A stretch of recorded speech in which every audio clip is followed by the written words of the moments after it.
عمران خان ملک سے باہر نہیں چاہتے. عمران خان صاحب کی گارنٹی کوئی نہیں، نہ کوئی فرد، نہ کوئی جماعت، نہ کوئی ملک. کہ خان صاحب بھی اگر کوئی ایسی پاسبلٹی بنتی ہے، بنی گالا جاتے ہیں یا کہیں پہ بھی اور جاتے ہیں، تو شاید خاموش ہو جائیں. اب آپ کے خیال میں اس طرح کا احتجاج ہوگا کہ جیسے 9 مئی کو ہوا؟ کر کے تو دکھائے نا. جین زی شور بڑا مچاتی ہے، سوشل میڈیا پہ ٹرینڈ بڑے بناتی ہے. اچھا. لیکن کیا جین زی کو لوگ ووٹ دینا چاہتے ہیں؟ زرداری صاحب بلوچستان حکومت سے، جو کہ کہنے کے طور پر پیپلز پارٹی کی حکومت ہے، شاید اس سے خوش نہیں ہے.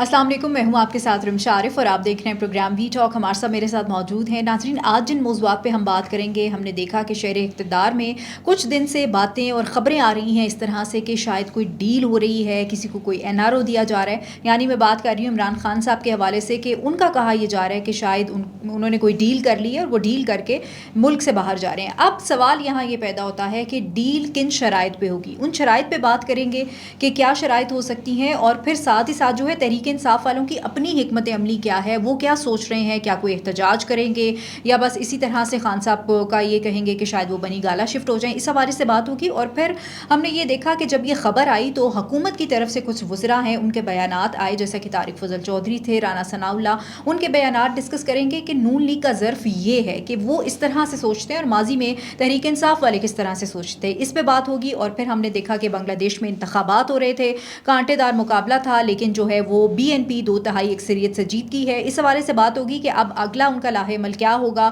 اتحادیوں کے ساتھ مل کے بات کریں گے. جنزی جو ہے انہوں نے ایک کہا یہ جاتا تھا کہ انقلاب لے کے آئیں گے، لیکن انقلاب نہیں آ سکا. وہ کیوں نہیں آ سکا، اس حوالے سے بات ہوگی. اور پھر سولر کے حوالے سے ہم نے دیکھا کہ کچھ دن پہلے خبریں آ رہی تھیں، کہا یہ جا رہا تھا کہ سولر صارفین کے اوپر جو ہے وہ ایک بھاری کوئی ٹیرف لگا دیا جائے گا یا نیٹ میٹرنگ سے نیٹ بلنگ کی طرف آ جائیں گے. وہ معاملہ کیا ہے، اس پہ بات ہوگی. اور کل ہمارے سامنے ویژولز آئے، وہ ویژولز تھے زرداری صاحب اور وزیر اعظم شہباز شریف صاحب کی ملاقات ہوئی، لیکن اس ویژولز میں زرداری صاحب جو ہیں وہ تھوڑا غصے میں دکھائی دے رہے تھے. اب وہ غصہ کس پہ تھا، اس حوالے سے بات ہوگی آج کے پروگرام میں. ویلکم ٹو دا شو عمار صاحب. عمار صاحب، سب سے پہلے تو بات کر لیں، کوئی ڈیل ہو رہی ہے، کسی کو کوئی ڈھیل مل رہی ہے، کیا ہو رہا ہے؟ بھئی آپ بہت لمبی چھلانگیں مار رہی ہیں. آپ کو نے تو یہ بھی کہہ دیا ڈیل بھی ہو رہی ہے، عمران خان ملک سے باہر بھی جا رہے ہیں، لیکن بہرحال کچھ نہ کچھ تو ہو رہا ہے. اس کی وجوہات ہیں اور وہ اس کے کچھ شواہد ہیں. سہیل آفریدی صاحب اتنے اچھے بن گئے، کوئی ایسا احتجاج نہیں ہوا. 8 فروری کے حوالے سے آپ نے دیکھا کہ سہیل آفریدی خود میں وہاں نہیں گئے، احتجاج میں خاموشی ہو گئی ہے. محمود خان اچکزئی بھی کہہ رہے ہیں کہیں روڈ بند نہیں کرنا، ورنہ پھر میں ذمہ دار نہیں ہوں گا جو کچھ ہے. تو یہ ساری سچویشن سے لگتا یہ ہے. پھر ہمارے ذہن میں وہ بھی کہانی ہے پلیٹلیٹس والی، نواز شریف صاحب کے ساتھ بھی اسی طرح ہوا تھا. اسی طرح انہیں جیل سے رہائی نصیب ہوئی تھی اور وہ ملک سے باہر چلے گئے تھے. یہ بہت سارے فیکٹر جو ہیں اس بات کو بتا رہے ہیں کہ کچھ نہ کچھ بات ہو رہی ہے. اگر آپ نے وہ رپورٹ پڑھی ہو جو عمران خان کے حوالے سے جو سبمٹ کرائی گئی ہے، اس میں بار بار یہ لکھا گیا ہے کہ عمران خان کو میڈیکل اٹینشن کی ضرورت ہے، جیسے ان کا بلڈ ٹیسٹ بار بار کرنے کی ضرورت ہے، ان کا بلڈ پریشر چیک کرنے کی ضرورت ہے، ان کا جو ہے شوگر ٹیسٹ بار بار کرنے کی ضرورت ہے. اچھا، یہ جو اٹینشن کی ریکوائرمنٹ ہوتی ہے یہ جیل میں تو نہیں ہو سکتی، پھر کہاں ہو سکتی؟ یہ ہو سکتی ہے تو ہاسپٹل میں ہو سکتی ہے. اب اس کے بعد جو کچھ ہے میں آپ کو بتاؤں، دیکھیں خبر کسی کے پاس نہیں ہے، اندازے ہیں. میں آپ کو بتا دیتا ہوں کہ عمران خان ملک سے باہر نہیں جا رہے. اچھا، پھر کہاں جا رہے ہیں؟ اس لیے کہ جب بھی ماضی میں اس طرح ہوا، اس کی ڈیٹیل میں آپ نے نہیں جانا، جب بھی ماضی میں اس طرح ہوا کہیں نہ کہیں سے کوئی گارنٹر بنا تھا. بالکل ایسا ہی ہے. اور گارنٹر کی وجہ سے یہ اجازت ملی تھی اور اس کے بعد یہ سارا معاملہ ہوا تھا. عمران خان صاحب کی گارنٹی کوئی نہیں لے رہا. اچھا. کوئی شخص نہیں، نہ کوئی فرد، نہ کوئی جماعت، نہ کوئی ملک. اچھا. تو عمران خان صاحب کی گارنٹی نہیں ہے، اس وجہ سے وہ ملک سے باہر نہیں جا سکتے. لیکن کچھ نہ کچھ ریلیکسیشن کریٹ ہو. مسئلہ بنیادی طور پر آنکھ کا ہے. اچھا. تو ہوا میں اڑتی باتیں یہ ہیں کہ ہو سکتا ہے وہ کسی آئی ہاسپٹل میں کچھ عرصے کے لیے منتقل ہو جائیں. وہ عرصہ 2 ہفتے بھی ہو سکتا ہے, 4 مہینے بھی ہو سکتا ہے. وہ آئی ہاسپٹل جو ہے ہو سکتا ہے کہ راولپنڈی میں ہو, اور ہو سکتا ہے کہ اس کا کہیں اور بھی ہو. ہاں نہیں راولپنڈی میں ہی ہوگا, اور اس کا انتظام دیکھیں کس کے پاس ہوتا ہے. تو وہ ایک ہاسپٹل اس کے اوپر نظر پڑ رہی ہے لوگوں کی, وہاں ہو سکتا ہے. اگر وہاں پر بھی یہ سارے اچھے بچے بن جاتے ہیں, کیونکہ اب انہیں سمجھ آ گئی ہے کہ اچھے بچے کس طرح بننا ہے, تو پھر اس کا مطلب ہے کہ ہو سکتا ہے کہ عمران خان کو بنی گالہ شفٹ کر دیا جائے. لیکن یہ سمجھ لینا کہ عمران خان دوبارہ اس طرح سیاست میں حصہ لے سکیں گے فوری طور پر, تو ایسا نہیں ہوگا. تو ان کو ٹائم لگے گا, تھوڑے سے ان کے بیہیویئر کو جج کیا جائے گا, اس کے بعد دیکھا جائے گا یہ کس طرح کیا جا رہا ہے. اچھا عمار صاحب, جب نواز شریف صاحب رہا ہوئے تھے اور لندن گئے تھے تو انہوں نے بھی خاموشی اختیار کر لی تھی, اور آئی گیس کہ وہی اچھی چیز تھی ان کے لیے. اب وہ تھوڑا سا ایکٹیو ہونا سٹارٹ ہوئے ہیں. آپ کو لگتا ہے کہ خان صاحب بھی اگر کوئی ایسی پاسبلٹی بنتی ہے, بنی گالہ جاتے ہیں یا کہیں پہ بھی اور جاتے ہیں, تو شاید خاموش ہو جائیں؟ کچھ ایسا ہو سکتا ہے؟ خاموش تو رہنا پڑے گا اگر وہ کریں گے. اگر وہ انہوں نے دوبارہ اس طرح کیا, دوبارہ فوج کے خلاف, سپہ سالار کے خلاف, اسٹیبلشمنٹ کے خلاف, اور ایون ریاست کے خلاف بات کی, اور احتجاج انتشار والی سیاست کی, تو جیل زیادہ دور نہیں ہے, جیل میں دوبارہ بھی جایا جا سکتا ہے. عمران خان کو چانس ضرور ملے گا, لیکن یہ چانس الیکشن سے 1 سال پہلے ممکن ہے. اس وقت شاید عمران خان کو پولیٹیکل ایکٹیویٹیز کی اجازت ہو. اچھا, ایک سوال میں آپ سے کرنا چاہوں گی کہ بہت سے لوگ یہ بات کرتے ہیں کہ جیل کاٹنا مشکل ہے, اور یہ کہتے ہیں کہ خان صاحب نے بڑی بہادری کے ساتھ جیل کاٹی ہے. وہ میں زرداری صاحب کا ایک کلپ دیکھ رہی تھی, آسمہ شرازی صاحبہ کے پروگرام کا تھا. انہوں نے کہا 2 سال کے بعد جیل آپ کو بتاتی ہے کہ میں جیل ہوں. ہاں, تو دیکھیے تو وہ ٹائم آ گیا. ہاں, وہ 2 سال ہے, اور 2 سال عمران خان نے جیل کاٹی ہے. پولیٹیکل لیڈرز کو کے لیے مشکل ہوتی ہے, اور 2 سال بڑا ٹائم ہے. لیکن زرداری صاحب پاکستان میں سب سے زیادہ قید انہوں نے کاٹی ہے, 14 سال کے قریب قید کاٹی ہے, اور دلیری کے ساتھ کاٹی ہے. انہوں نے کوئی ایسے بیماری کے ایشو نہیں بنے, ان کے پلیٹلیٹس بھی نہیں کم ہوئے, اور آنکھوں کا مسئلہ بھی نہیں بالکل ہوا. ایسا ہی ہے. اور وہ آج بھی میرے خیال میں سب سے بڑا ثبوت ہے کہ اس نے پاکستان کے خلاف بات کبھی نہیں کی, اس نے اسٹیبلشمنٹ کے خلاف کبھی بات نہیں کی. تو زرداری صاحب سے بہتر کون جانتا ہے جیل کو, تو انہوں نے پہلے ہی کہہ دیا تھا. 2 باتیں پہلے کہہ دی تھی. مجھے ایک تو زرداری صاحب کے حوالے سے بات معروف ہے, انہوں نے کہا جیل 2 سال کے بعد جو ہے لوگوں کو بتاتی ہے. اس سے موجودہ صورتحال سے یہ نتیجہ نکال سکتا ہے کہ آدمی کتنا بھی اسٹرانگ ہو, جیل اسے توڑ دیتی ہے. بالکل ایسا. ابھی جو ڈیل کی بات ہو رہی ہے تو کہیں نہ کہیں کچھ نہ کچھ ہوا ہوگا. ایگزیکٹلی. دوسرا مشاہد اللہ خان صاحب کی, اللہ انہیں مغفرت فرمائے ان کی, وہ کہا کرتے تھے کہ یار دیکھیں آپ ہمارے خلاف ہمیں تو جیلوں میں ڈال رہے ہیں, لیکن مجھے وہ وقت نظر آ رہا ہے کہ جب آپ خود جیلوں میں ہوں گے اور چیخیں مار مار کے رو رہے ہوں گے. دونوں باتیں درست. بالکل صحیح بات ہے. اچھا, وہ تحریک انصاف والوں کی اپنی حکمت عملی ہم نے دیکھا کہ کل بھی تھوڑا سا احتجاج ہوا, اور اس کے بعد جو ہے آج بھی پارلیمنٹ کے باہر احتجاج ہو رہا تھا. تو کیا آپ کو لگتا ہے, کل تو وہ عشائیے بھی ہو رہے تھے, بلکہ محمود خان اچکزئی کی ادھر ان کے اس پہ مولانا صاحب بھی آئے تھے, علی امین گنڈاپور بھی تھے, سب لوگ تھے, وہ تو عشائیے انجوائے کر رہے ہیں. خان صاحب کی بیماری کا تو ان کو کوئی بالکل بھی وہ نہیں ہے. اچھا, اب جو احتجاج ہوگا نا وہ دل میں ہوگا. اچھا, ٹھیک ہے نا, جو بھی کھیلنا ہے اب بیٹھ کے کھیلنا ہے. یہ نہیں کہ وہ آپ کوئی سڑکوں پہ نکل آئے, رستے بند کریں. اب تمیز طریقے سے کوئی اسٹیٹمنٹ دے دی, 4-6 لوگوں نے وہاں پہ پارلیمنٹ کے سامنے بیٹھ گئے, اس طرح کا احتجاج یہ آپ دیکھیں. اب آپ کے خیال میں اس طرح کا احتجاج ہوگا کہ جیسے 9 مئی کو ہوا تھا؟ وہ پاسبلٹی نہیں. کر کے تو دکھائیں نا. اب انہیں سب کو سمجھ آ گئی. بالکل ایسا ہی ہے. اس طرح کا احتجاج نہیں کرنا. سیاسی جماعتوں سے سیاسی اختلاف رکھ کے وہ سارے کریں گے. اور دوسرا آپ نے بات کی کہ احتجاج کس قسم کا, تھوڑی سی بات ہمیں کرنی چاہیے مسلم لیگ نون کے لوگوں کے ظرف کا. جی, عمران خان نے کیا کچھ نہیں کیا ان لوگوں کے ساتھ. انہیں پتہ نہیں تھا کہ کیا کچھ ہوگا. سعد رفیق کے خلاف کیا کچھ کیا, اور ان کا ایک جملہ تھا کہ سعد رفیق کا کہ ہم لوہے کے چنے ہیں, چبائے نہیں جائیں گے, تو اس کا انہیں مزہ چکھایا گیا. رانا ثناء اللہ کے اوپر 20 کلو ہیروئن ڈال دی, اور میں نے کل بھی ذکر کیا ان کی آنکھ کی بیماری کا ہی مسئلہ تھا, اور آئی پریشر بڑھ جاتا تھا, آنکھ میں بہت درد ہوتی تھی, آئی ڈراپس ان تک نہیں پہنچنے دیے بہت دنوں تک.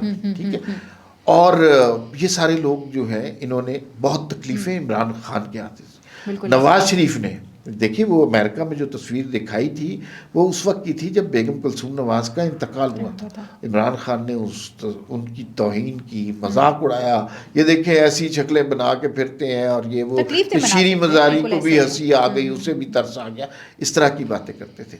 لیکن جو دوسری جماعت ہے نا جس سے وہ کہا, وہ سیاسی جماعت ہے, انہیں پتہ ہے کہ ایسے موقع پہ کیا بیہیو کرنا ہے. وہ نعرے نہیں لگا رہے ان کے خلاف, ان کو تماشے نہیں لگا رہے, سوشل میڈیا پہ ٹرینڈ نہیں بنا رہے.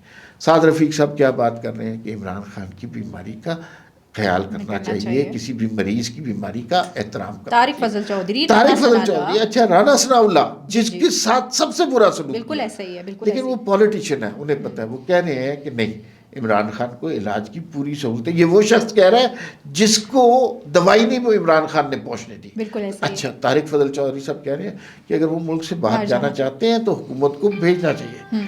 تو یہ بڑے لوگ ہیں اور انہیں پاکستان میں پالیٹکس کا طریقہ آتا ہے. اب مسئلہ یہ ہے کہ کیا سوال یہ ہے کیا عمران خان ان لوگوں سے سیکھتے ہیں یا پھر اپنی رٹ پہ چلتے ہیں, آ کے پھر یہ کام شروع کرتے ہیں. دیکھتے ہیں کہ کہاں جا کے چیزیں رکتی ہیں. اچھا وہ ہمارے صاحب بنگلہ دیش میں الیکشن ہوئے, ہم نے دیکھا بڑی ہائپ تھی وہاں پہ, اور اب جو ہے وہ BNP 2/3 اکثریت سے جیت کی ہے. کہا یہ جا رہا تھا کہ بڑا کانٹے دار مقابلہ چل رہا ہے جماعت اسلامی میں اور BNP میں, لیکن زیادہ 2/3 اکثریت BNP کو مل گئی ہے. اب آپ کیا سمجھتے ہیں کہ جو بنگلہ دیش کی عوام چاہتی تھی یہ وہ پارٹی, کیونکہ یہ خالدہ ضیاء صاحبہ کی پارٹی تھی, ان کے انتقال کے بعد ان کے بیٹے نے ٹیک اوور کر لی, تو آپ کو لگتا ہے کہ اب وہ اس پوائنٹ پہ لے آئیں گے اس ملک کو جہاں وہ خالدہ ضیاء صاحبہ بھی دیکھ رہی تھیں؟ بنگلہ دیش کے الیکشن کے نتائج بڑے دلچسپ ہیں. دیکھیے سب سے امپورٹنٹ پارٹی کا آپ نے ذکر ہی نہیں کیا. الیکشن سے پہلے سب سے زیادہ اس کا ذکر ہو رہا تھا NCP کی کا, نیشنل سٹیزن پارٹی, اور وہ جین زی کی پارٹی ہے. آپ جب بھی الیکشن سے پہلے کہیں بات کرتے تھے, سوشل میڈیا ہو, کہیں پروٹیسٹ ہو, کہیں جلسہ ہو, سب کو لگتا تھا کہ جین زی چھا گئی ہے اور جین زی فیصلہ کرے گی. BNP کے مقابلے میں جین زی کو سمجھ کیا جائے. جین زی نے وہ اس پارٹی نے 30 نشستوں سے انتخاب لڑا, اس میں سے 5 نشستیں جیتی ہیں. 30 نشستوں سے اس لیے لڑا کہ انہوں نے جماعت اسلامی کے ساتھ اتحاد کر لیا. اچھا جماعت اسلامی کو 70 نشستیں ملی, BNP کو ابھی تک 210 کے قریب, ان کے اتحاد کو 210 کے, بڑی کمفرٹیبلی BNP طارق رحمان صاحب حکومت بنا لیں گے. لیکن اس انتخابات کے نتیجے میں ایک کنکلوژن ہمیں ڈرا کرنا چاہیے, پاکستان کو بھی اس سے ریلیٹ کرنا کہ جین زی شور بڑا مچاتی ہے, سوشل میڈیا پہ ٹرینڈ بڑے بناتی ہے, اور ایکٹیو بڑی ہوتی ہے. ٹھیک ہے نا, ہر معاملے پہ یہ فیس بک سٹیٹس لکھ کے ووٹ ڈالتے ہیں, ٹک ٹاک بھی بنا لیتے ہیں. لیکن کیا جین زی کو لوگ ووٹ دینا چاہتے ہیں؟ نہیں. اب اس سچویشن کو پاکستان پہ لے, پاکستان میں عمران خان کو 2024 میں ووٹ پڑا, ٹھیک ہے, لیکن جو جین زی کا ووٹ تھا وہ نہیں تھا, وہ صرف وہ نہیں تھا, نوجوان نسل بھی عمران خان کے ساتھ تھی. ظاہر ہے ادارے کی ایک بہت عرصے تک سپورٹ رہی ہوئی ہے. بالکل ایسا عمران خان کو مسیحا بنا کر پیش کیا گیا ہے, ایک ذہن سازی کی گئی ہے. پھر عمران خان کا ایک کرزما تھا, اس کرزما کے تحت خواتین کا ووٹ بہت زیادہ انہیں پڑا ہے, وہ سارا اکٹھا کر کے یہ ہوا. تو اس سے نتیجہ یہ نکلنا چاہیے کہ ابھی جو ہمارے ہاں لوگ خوف زدہ ہونے لگ گئے ہیں جین زی سے, اور جین زی کو خوش کرنے کی کوشش کر رہے ہیں. تو طلعت حسین صاحب کا ایک تبصرہ موجود ہے, ایک تو وہ سن لیں, اور بہت وائرل ہو رہا ہے کہ جین زی کس طرح کی جین زی ہے, انہوں نے خوش نہیں ہونا. اور دوسری بات یہ ہے کہ الیکشن سنجیدہ کام ہے, لوگ ان کے ٹویٹ انجوائے تو کر سکتے ہیں لیکن ان کے کہنے پہ ووٹ شاید نہ دیں. ڈیفینیٹلی ہمارے صاحب اٹس ٹو ارلی ٹو سے, کیونکہ جین زی وہ جنریشن ہے جس نے جو ہے وہ کچھ ابھی کرنا اسٹارٹ کیا نہیں ہے. تو آگے آنے والے ٹائم پہ شاید اگر وہ یہ ایکسپیرینس لے لیں, کیونکہ سیاست کرنا ایک بڑا ایکسپیرینس والا کام ہوتا ہے, اور آپ جب ملک کے لیے ڈیفینیٹلی آپ نے کام کرنا ہے, آپ پبلک کے نمائندے ہوتے ہیں, تو پھر جو ہے وہ چیزیں بڑی اہم ہوتی ہیں. لیکن آپ کو نہیں لگتا کہ ہمارے صاحب 5 نشستیں بھی اس پوائنٹ پہ مل جانا ان کو ایک اہم چیز تھی؟ مطلب ایک ان کے لیے 5 نشستیں مل جانا بہت اہم چیز ہے, اس کو کوئی غیر اہم نہیں کہہ رہا. لیکن جب آپ دعویٰ کر رہے ہو کہ آپ 300 میں سے 290 نشستیں جیت لیں گے, تو پھر 5 نشستیں اتنی زیادہ نہیں لگتی. بالکل ایسے ہی دعوے دھرے کے دھرے رہ جاتے ہیں, لیکن جو ہے نا کام کرنا پڑتا ہے اس کے لیے. اب دیکھتے ہیں کہ یہ سارے اتحادی مل کے آپس میں کام کرتے ہیں اور بنگلہ دیش کو دوبارہ سے جو ہے وہ اسٹرانگ کرتے ہیں, تو یہ دیکھنا پڑے گا آگے آنے والے ٹائم پہ. اچھا ہمارے صاحب وہ سولر صارفین بڑے پریشان دکھائی دے رہے ہیں, بزنس مین بڑے پریشان ہیں, کیا ہوگا ان کا؟ آپ کو میں ایک خبر بتا سکتا ہوں. اچھا پلیز. نواز شریف صاحب آپ کو پتہ ہے کہ سامنے کم ہی آتے ہیں, جی بہت بالکل کم بالکل بات ایسے بھی نہیں کرتے. آج کل 3 دن سے مسلسل وہ ایک کام کر رہے ہیں. وہ کون سا کام پتہ ہے کیا کام کر رہے ہیں؟ وہ سولر کے خلاف جو پرائس بڑھائی گئی ہے, یہ سارا کچھ جو ڈرامہ کیا گیا ہے ویس لگانی کی جانب سے, اس کے اوپر جو تنقیدی آرٹیکل, ویڈیو کلپس, تجزیے ہیں نا, اس کے کلپس فٹافٹ شہباز شریف صاحب کو بھیج رہے ہیں. اور یہ ان کا طریقہ ہے بتانے کے لیے کہ یہ سولر ہمارے ماتھے پر کلنک کا ایسا ٹیکا بنے گا کہ جو نہیں, کیونکہ لوگوں کو آپ ریاستی مقاصد کے لیے بہت کام کر سکتے ہیں, کرنے چاہیے, نریٹو بلڈنگ کر سکتے ہیں, الٹیمیٹلی تو لوگوں کو سہولت چاہیے نا. کتنی احمقانہ بات ہے, لوگ اپنی جیب سے پیسے خرچ کر کے سولر لگاتے ہیں اپنی سہولت کے لیے, اور آپ اس کے اوپر ہی لوگوں کی زندگی مشکل کر رہے ہیں. تو یہ سولر کا مسئلہ اگر حل نہ ہوا اور تو پھر یہ حکومت کے لیے مشکلات پیدا کر سکتا ہے. ابھی شاید نہ کرے, لیکن انتخابات میں لوگ سولر کو یاد کریں گے, شہباز شریف کو نہیں. تو آپ ان کو نہیں چاہیے, اویس لغاری صاحب کو چاہیے کہ وزیر اعظم کو پریزنٹیشن دیں, بتائیں کہ کہاں پہ کیا لیک کر رہی ہیں چیزیں. وہ تو پریزنٹیشنیں بھی دے دیتے ہیں, اسمبلی میں خطاب کر کے جواب بھی دے دیتے ہیں. لوگوں کو, عام آدمی کو نہ پریزنٹیشنیں سمجھ آتی ہیں, نہ وہ اسمبلی میں خطاب سنتا ہے. وہ کہتا ہے بھائی میری زندگی آسان کی یا مشکل کی. بالکل صحیح تو بات. اس کا جواب یہ ہے کہ سولر کی جو کرنٹ پالیسی لانے کی کوشش کر رہے ہیں, اس سے عام آدمی کی زندگی مشکل ہو رہی ہے. ڈیفینیٹلی مشکل ہوگی, سولر کی مشکل ہوگی, بجلی والوں کے لیے مشکلات ہیں, تو لوگوں نے ووٹ اسی پوائنٹ پہ دینا ہوتا ہے ہمارے صاحب. اچھا, وہ آج کل میٹنگ ہوئی بلکہ وزیر اعظم شہباز شریف اور صدر آصف علی زرداری کی. اس میٹنگ میں جو ویژولز آ رہے ہیں, زرداری صاحب بڑے غصے میں دکھائی دے رہے ہیں. غصے کی وجہ کیا تھی ہمارے صاحب؟ اب آپ نا خطرناک ریڈ لائن کی طرف جا رہی ہیں سوالوں میں نا. اچھا, وہ جو ویڈیو ہم نے دیکھی ہے اس میں لگتا یہ ہے کہ آصف زرداری صاحب جو ہیں وہ پرائم منسٹر کو, اسحاق ڈار کو, سب کو بری طرح ڈانٹ رہے ہیں. 2 باتیں خیال رکھیں, بعض اوقات کیمرہ اینگل, تصویریں اس طرح آتی ہیں کہ لگتا ہے اس کے معنی کچھ اور بنتے ہیں. کوئی سٹیٹمنٹ تو نہیں نہ آئی, کوئی لفظ تو نہیں بولے گئے, کوئی بیان تو نہیں دیا گیا کہ پریزیڈنٹ صدر مملکت نے کہا ہو کہ میں وزیر اعظم کی کارکردگی سے خوش نہیں ہوں. لیکن ایک اڑتی خبر سنی ہے, اس کے بارے میں زیادہ تبصرہ نہیں کریں گے. وہ یہ ہے کہ شاید زرداری صاحب بلوچستان حکومت سے, جو کہ کہنے کے طور پر پیپلز پارٹی کی حکومت ہے, شاید اس سے خوش نہیں ہے. اس کے حوالے سے بات ہو رہی تھی. اچھا, اس بات کو یہیں ختم کر چلیں دیکھتے ہیں کہ آگے کیا ہوتا ہے بلوچستان حکومت کے حوالے سے. بہت شکریہ ہمارے سب وقت دینے کے لیے. ناظرین, مجھے اور ہمارے سب کو اجازت دیجیے. اللہ نگہبان. پاکستان زندہ باد.